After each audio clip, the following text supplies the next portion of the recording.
Yep. In tonight's showcase, I have a Carbine Carlito. Carbine Carlito is from Ireland.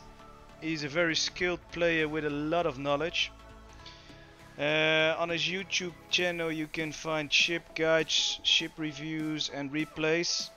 And yeah, what I really like about him is that he's doing his own thing in his own way. And yeah, people really seem to like his videos. Of course, they are of high quality and filled with good information. Uh, Carbine also told me he's looking for good replays. Those replays with a minimum of 3000 base XP. So yeah, if you have a good replay and you want it shown on YouTube, be sure to contact Carbine. I would advise you to subscribe to his YouTube channel and hit that bell icon. So yeah, you get notified whenever he uploads his next video. And yeah, he's also on Twitter, where he always links his YouTube videos as well. And the video I wanted to show is new guide of the Akitsuki. He made one already, but this one is updated. And yeah, there is a replay in it which is actually quite insane, and it shows his skill with the Akatsuki with DD as well. I can show you his Twitter as well, by the way. So yeah, Carbine Carlito, he always posts his videos here as well, so be sure to give him a follow. And yeah, let's watch this guide slash replay he made of the Akitsuki. So enjoy, guys.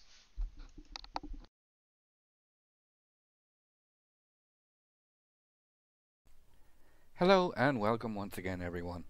It's time to update the Akatsuki, so let's jump straight into the ship build. Starting with the consumables, give yourself every advantage by using premium consumables.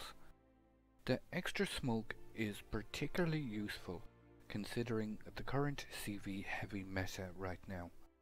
Speed boost is great for getting in and out of sticky situations, and the torpedo reload booster adds flexibility while allowing you the opportunity to do even more damage should the circumstance arise. Onto the upgrades: Main Armaments Mod 1, Damage Control Mod 1, AA Mod 1 instead of the usual Aiming Systems mod, Propulsion Mod 2, and finally Concealment System Mod 1. Moving to the Captain skills, the training order is always reliant on your own playstyle and personal choice, but I highly recommend going with Preventive Maintenance, Last Stand, Survivability Expert, and then Concealment Expert for your first 10 points.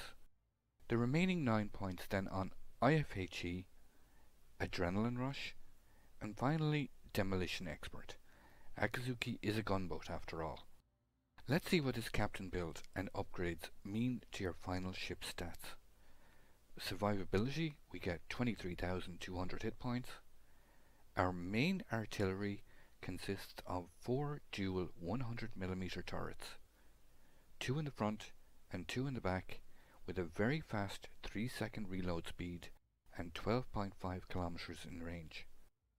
For torpedoes, we get one X4 launcher with hard-hitting torpedoes that have 10 kilometers in range. Combine that with the reload booster, it allows you to put 8 torpedoes in the water virtually at the same time when needed. Akatsuki gets an AA defense rating of 46, and it's important to note here there is no mid-range values.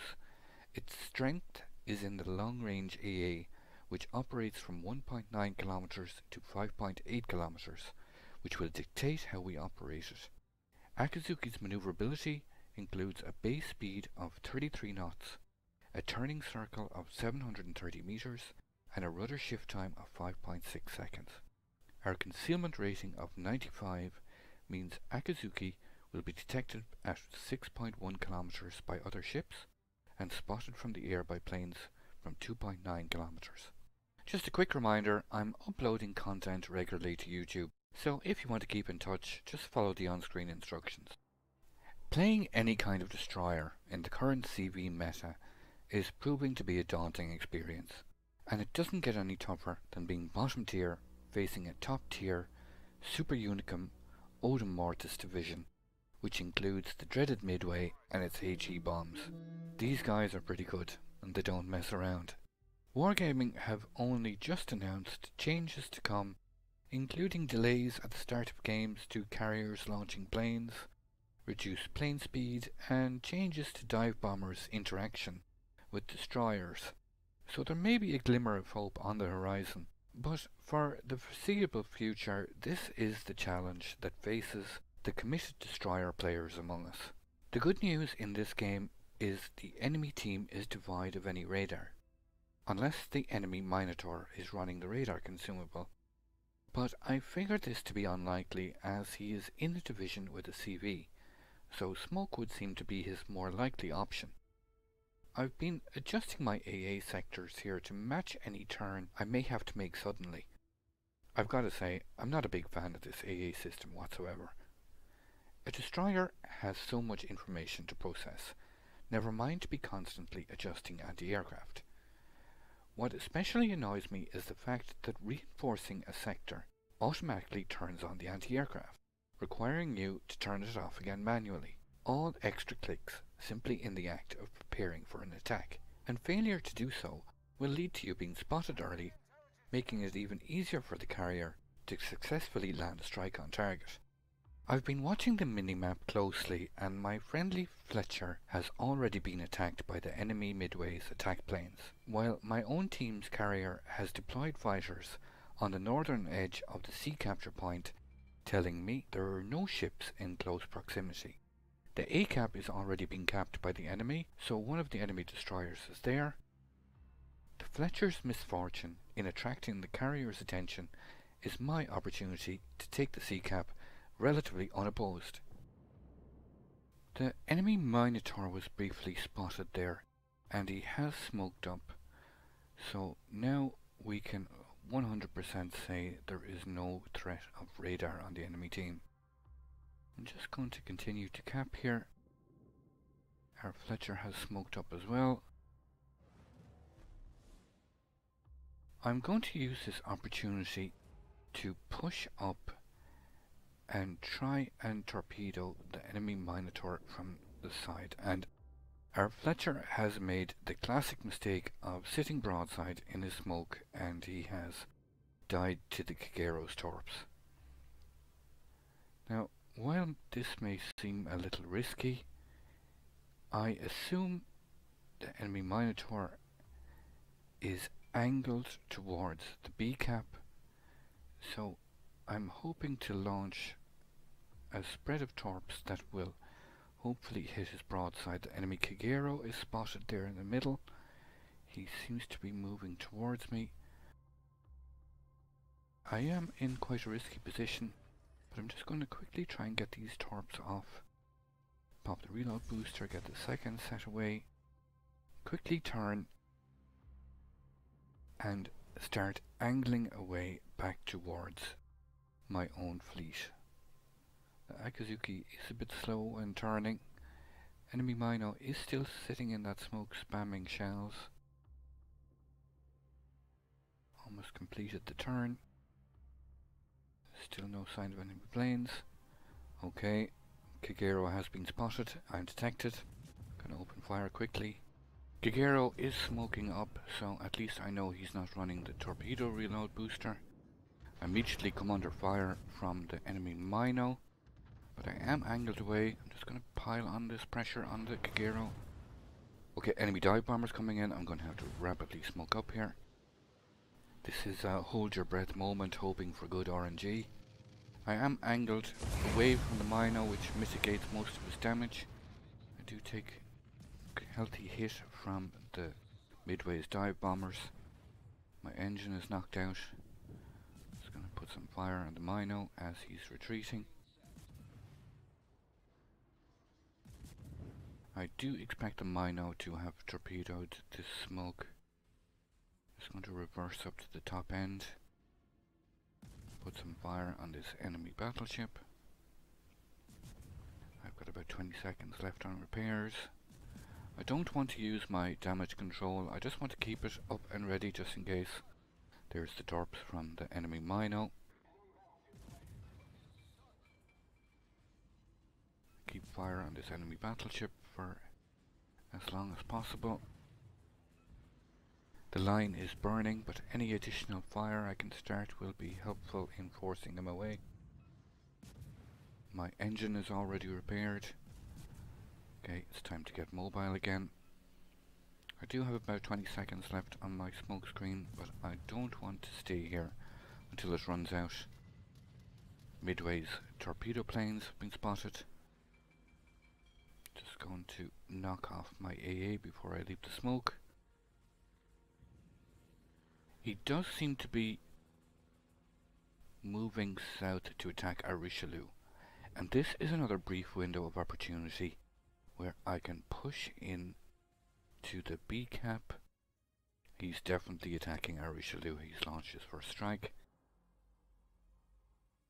And it's these windows of opportunity that you'll have to take advantage of.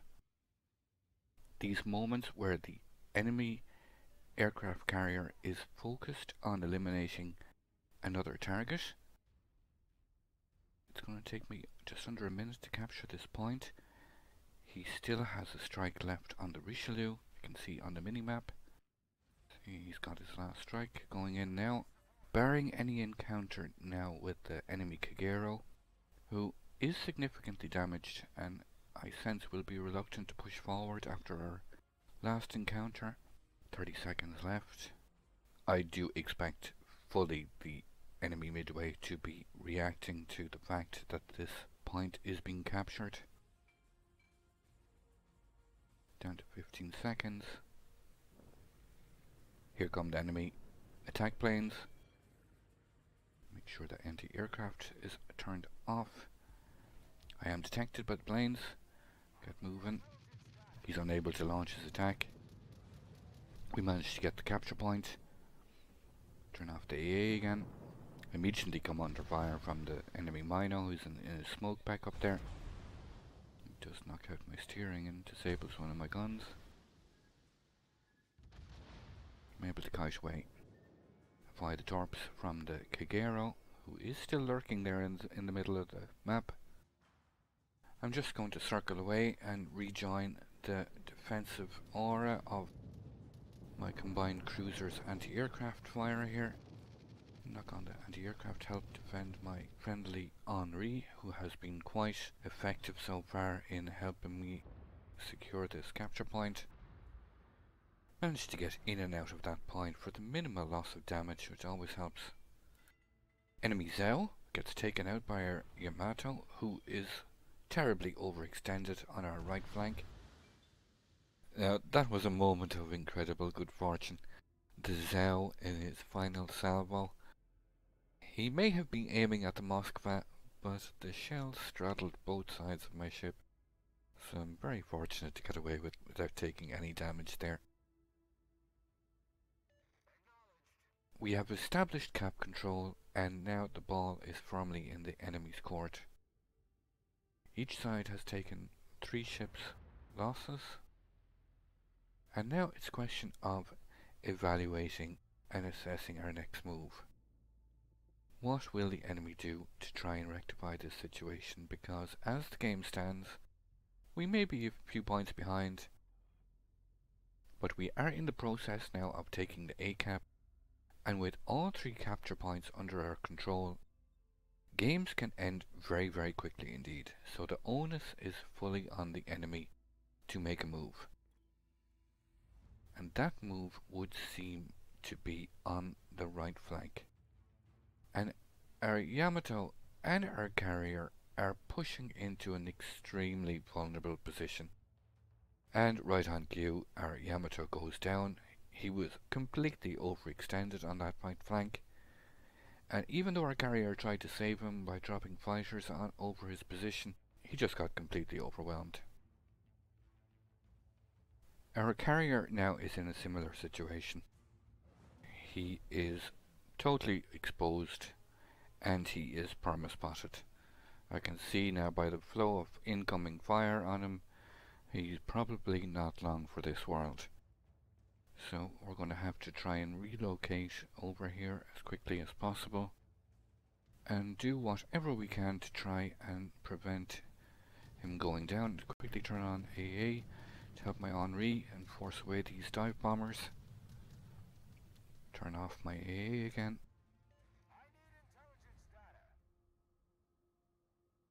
Mino is sitting in his smoke. Something else is in the cap with him. Our battleships are all in the A cap and are going to be very ineffective in this fight.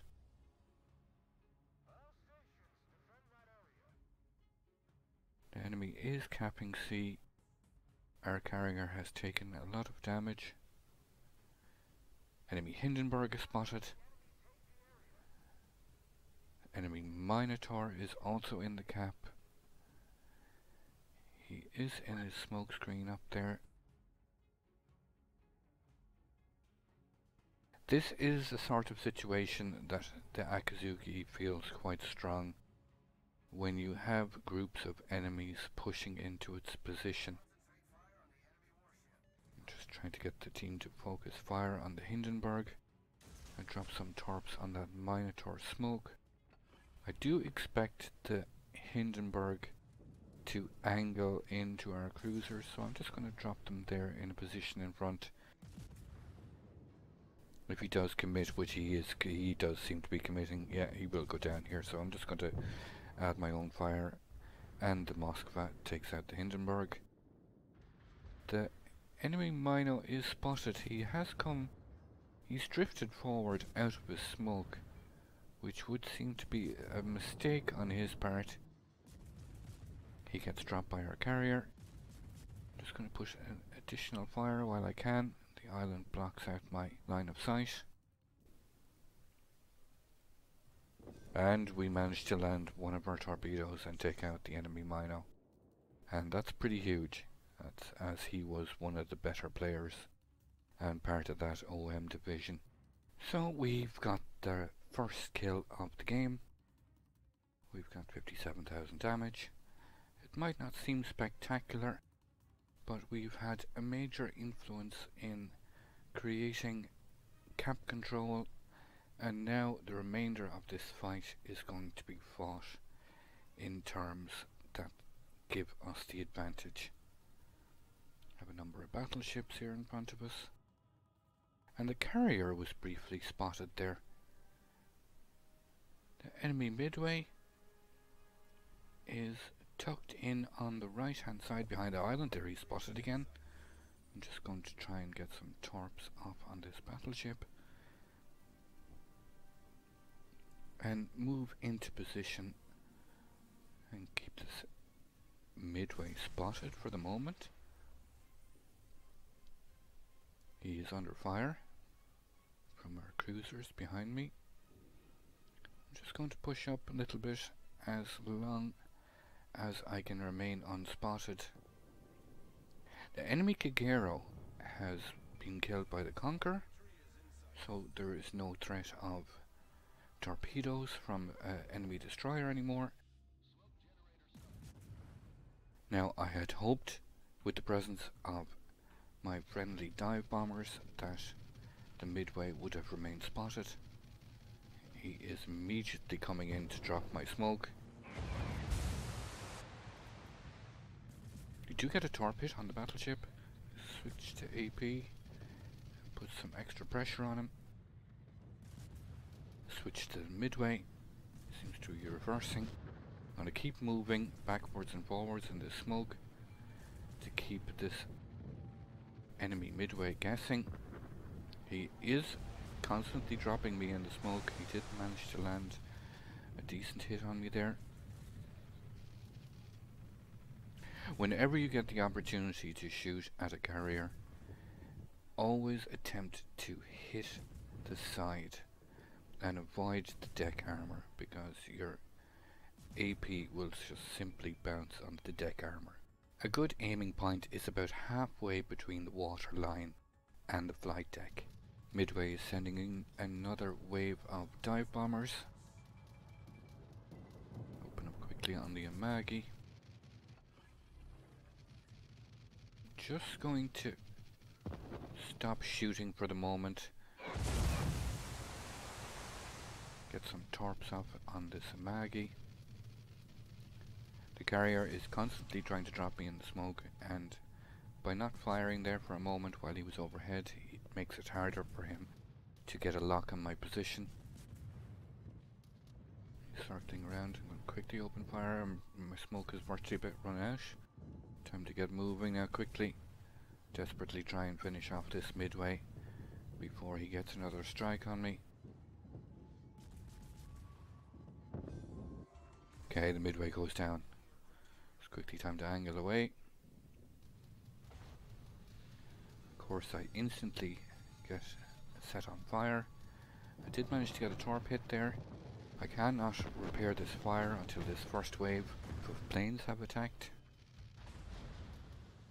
And I'm very fortunate there. The attack aircraft did manage to set me on fire, but I kept my damage control ready for use and was able to escape with just a meager 293 hit points.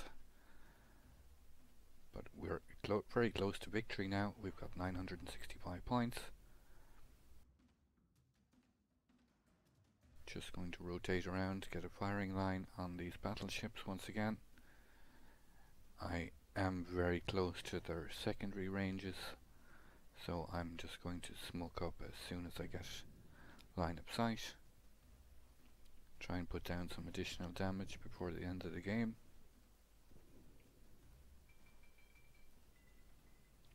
Slow down, smoke up. Game is virtually over. We might be able to get an additional kill before the end. It's not worth gunboating here in the open and gifting the enemy team easy points and prolonging the match. And as I speak, the enemy battleship goes down and the game ends. A very good game, showing how a destroyer, even in this CV heavy meta, can deal with a very good CV player. 122,000 damage, a mere 10 points shy of 3k XP. I'm going to focus on how to play destroyers in games dominated by double CVs in the next few videos. So I hope you come back and check them out. Make sure to subscribe and click the bell icon to get notifications when they are uploaded. I hope you all enjoy the video, and until the next time, keep sailing it like you stole it. Thank you, Carbine. That was a nice video. Yeah, be sure to check him out. And if you have any questions, you can drop them in the comment section. He always replies. He's a very nice guy. So, yep, that's Carbine.